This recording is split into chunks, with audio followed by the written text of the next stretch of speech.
My name is Daniel. I moved into apartment 6B 3 weeks ago. It's a small studio in a rundown building just outside Chicago. Nothing fancy, but it was cheap and quiet, too quiet. The first night I noticed it. No sounds, no music, no argument through the walls, just silence. Even in a building full of tenants, it felt empty. I shrugged it off at first. New place, new vibe, whatever. But on the fourth night, around 2 a.m., I woke up to whispers coming from my closet. I was half asleep.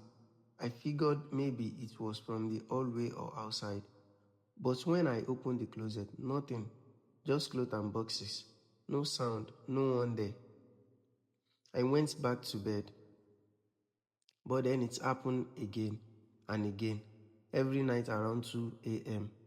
This same whispering, like several voices all talking at once, but I couldn't make out what they were saying.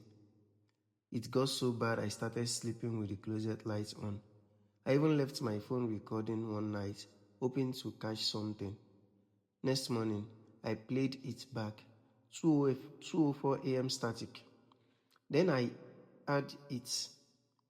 A voice, clear as day, whispered my name, not once, not twice, over and over. Daniel, Daniel, don't open the door. That was it. I was done. I went downstairs to ask my neighbor across the hall, Miss Levin, if she had heard anything strange. She stared at me like I was crazy. Then she said, "Sweetheart, there is no one in 6B. I laughed.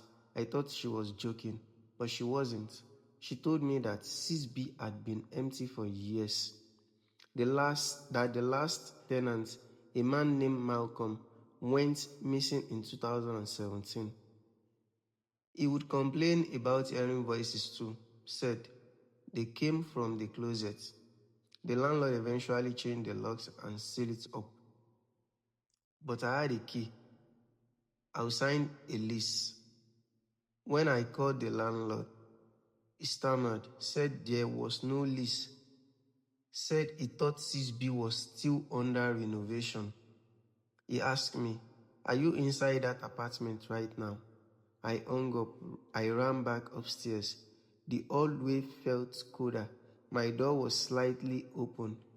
Inside, everything looked darker than before, like the shadows were thicker. The closet door wide open. I stepped inside the apartment slowly. Then I saw it. On the inside wall of the closet, something had been carved into the wood. It said, "Don't let them speak." Suddenly, I heard it again, the whispering. Only this time I wasn't just inside the closet. It was coming from behind me. I turned. Nothing, but the apartment looked different now, older. Peeling paint, cracked floors, dust and cobwebs, like no one had lived there in years. I backed away and bolted out the door. When I turned to look again, there was no apartment, just a bricked-up wall where 6B should have been, like it was never there. I'm telling you this because ever since that night, I still hear the voices,